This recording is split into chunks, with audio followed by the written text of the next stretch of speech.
Before anything else, pause for a moment.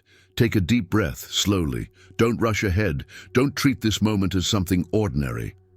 If you felt the urge to click on this video, there is a reason. God often speaks in moments like this, quietly, gently, but full of purpose. In the last few days, maybe a thought about your child has returned to your mind.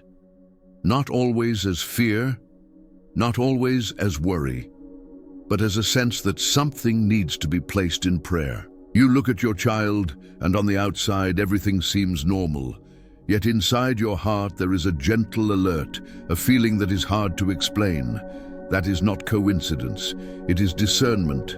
It is God calling your attention. God often calls fathers and mothers to pray before problems appear, before symptoms arise, before answers are needed.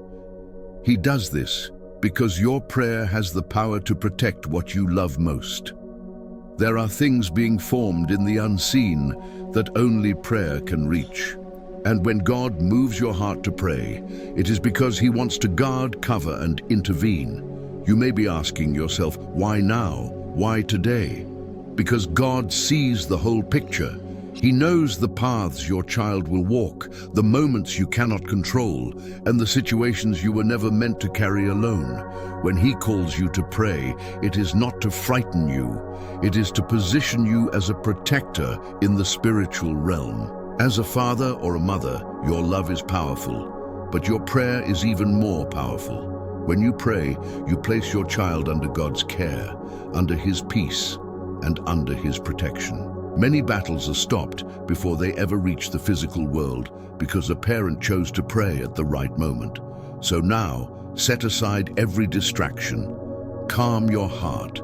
Bring your child to your mind, their name, their face, their life. Because in the next moments, we are going to pray together. This is not just another prayer, it is a response to a calling, an act of obedience, and it may be exactly what God has been asking of you today. Before any word is spoken, there is a silence that speaks, and perhaps it is precisely this silence that brought you here. It was not chance, it was not mere curiosity. It was a calling, one of those callings that does not come with noise, but with weight on the heart, a persistent thought, a concern you cannot explain, a different way of looking at your child, as if something inside you was saying, "Pray now." Maybe you tried to ignore it. Maybe you told yourself it was an exaggeration, that everything was fine, that it was just a parent's worry. But the truth is that God often speaks exactly like this to those who love deeply. He touches first the heart of the one who protects. He warns before. He calls before. He guards before. There are worries that are born from fear, and there are worries that are born from the Spirit, and you know when it is not fear. It is something deeper, calmer, and at the same time urgent. It does not paralyze, it directs. It does not cause despair, it awakens. That is what you are feeling right now. There are parents who only begin to pray when a diagnosis arrives. Mothers who only cry out when the doctor says there is nothing more to do. But God, in His mercy, often calls beforehand, before the pain manifests, before the problem has a name, before the struggle becomes visible, because there are battles that can only be won in the unseen. There was once a mother who felt something strange in her heart during an ordinary day. Her child was fine, laughing, running, playing. Nothing seemed wrong, yet that weight would not leave her chest. That night, while the house slept, she knelt beside the bed and began to pray.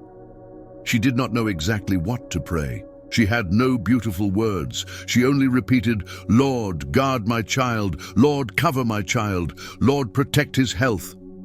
She prayed in tears. She prayed tired. She prayed without understanding. Days later, an unexpected situation revealed that something had been forming silently, something that could have become worse. But it did not. That mother never knew every detail, but she knew what mattered most. God heard her beforehand. The Bible is full of examples of parents who understood this. Job would rise early in the morning to pray for his children, not because something had already happened, but because he knew that loving also means interceding. He knew that protecting is not only watching with the eyes, but with the spirit. He knew that children do not live only in the physical world. Perhaps you are living through exhausting days. Perhaps your faith is not what it once was. Perhaps you are trying to be strong, but inside you feel something heavy. Even so, God has called you. Not because you are perfect, but because you are a father, because you are a mother, because there is spiritual authority in that, even when you feel weak. There is a silent struggle that many parents face. The fear of not being able to protect, the fear of failing, the fear of losing control. And the truth is that you never had total control. None of us do. That is why prayer is not a last resort. It is the first place where we place what we cannot carry alone. Jesus never ignored the cry of a father or a mother. When a man came to him saying his child was dying, Jesus went with him. When a woman cried out for her daughter, even after being ignored at first, he answered. Because love that intercedes touches the heart of God in a unique way. You may be wondering, but why is God calling me now? Because he sees what you do not see.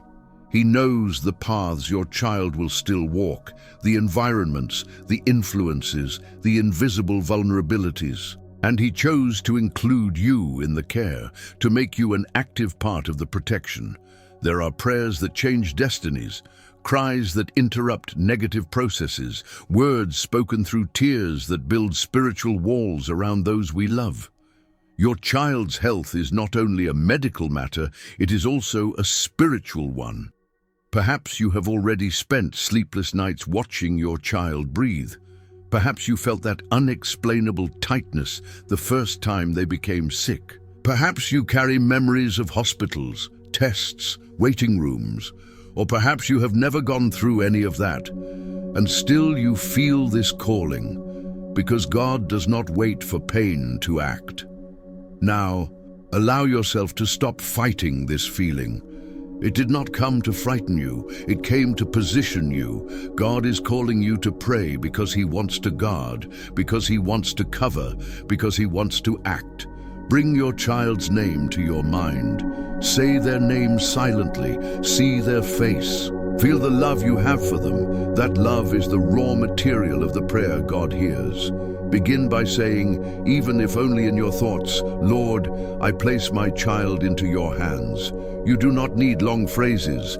God is not impressed by speeches. He responds to surrender. Ask for protection over the body, over the mind, over the heart.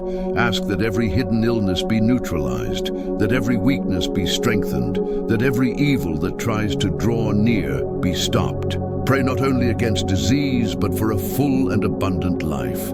If you feel fear, tell God. If you feel insecurity, confess it.